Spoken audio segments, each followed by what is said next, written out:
așa pentru cunoscători. Deci, așa cum v-am mai arătat, acest generator cu gravitație funcționează. Funcționează și avem 24 de volt, 23, 24, 23, pe care, deci, nu avem nimic de ascuns. Avem un motor de 24 de volți, 24 de volți și 15 de amperi.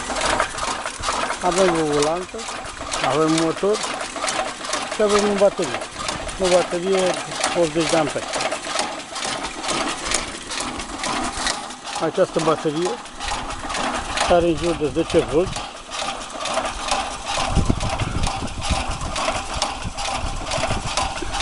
Nu este nimic,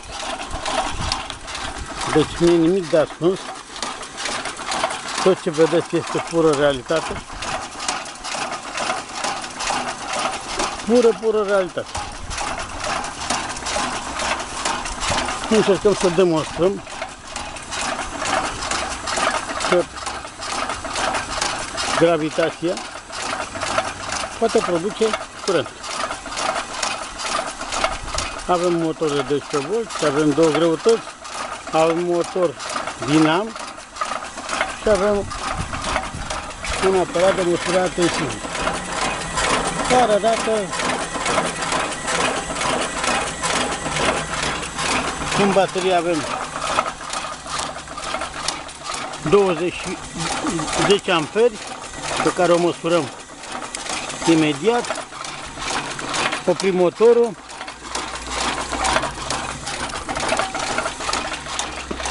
Deci scoatem una din borne. Cum observați, deja motorul încetinește.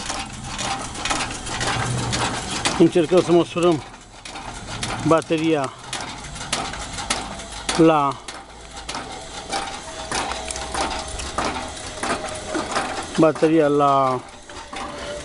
ce tensiune are.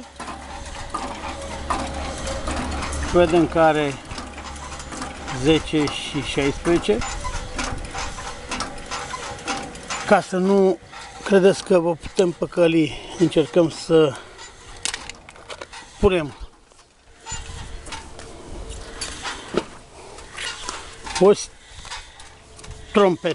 o trompetă care înseamnă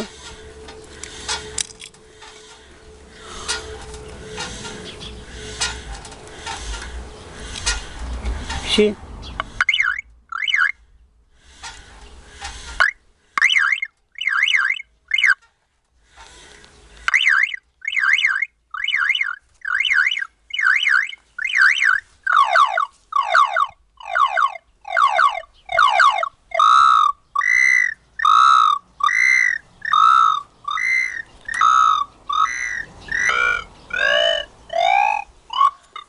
încercăm să mărim o picturație.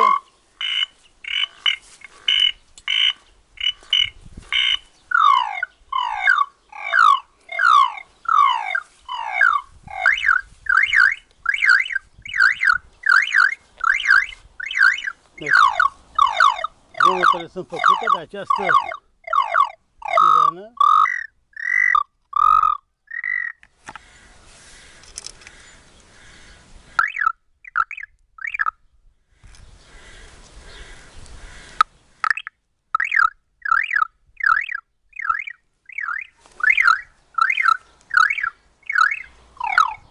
Se vede că nu e nicio vrăjeală.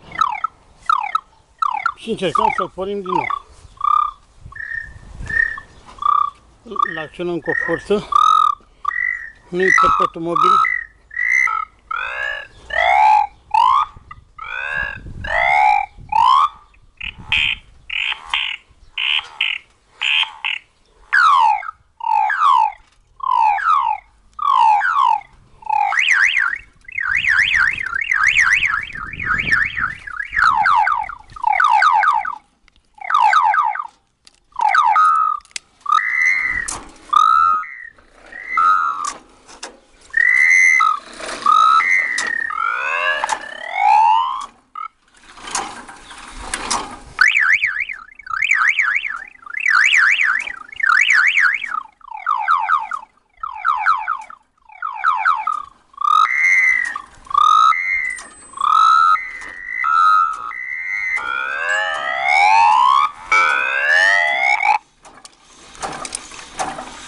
După cum vedeți, am pornit generatorul, începe să capete viteză.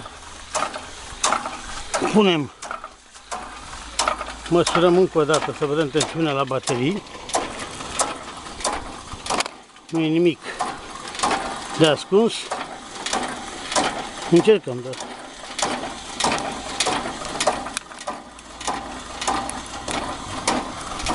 Și avem 9, 72, 78. După care încercăm să trecem acolo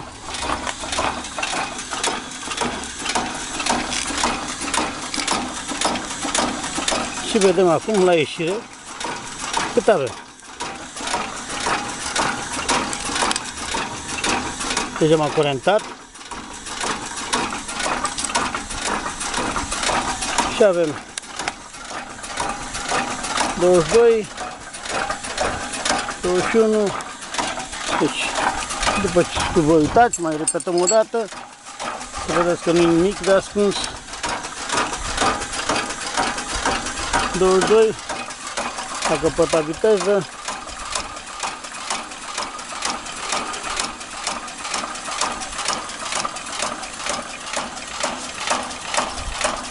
Nu avem niciun cablu. Nu e nimic care să fie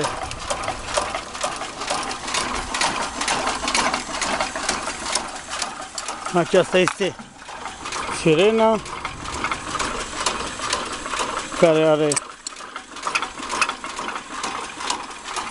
și care o să propun să vedeți că urlă.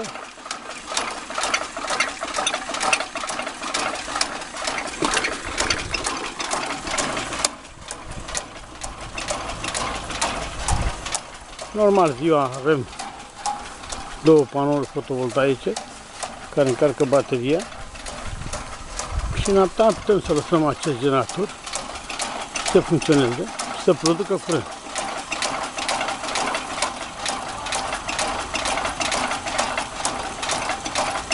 Nu eu sunt autorul, eu doar copiez, îmbunătățesc și fac în așa fel să pun în practică ceea ce gândesc alții. Între mine care fac ceva și tu care nu faci nimic, diferența este că eu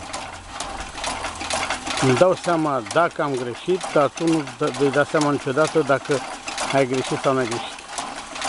Baftă!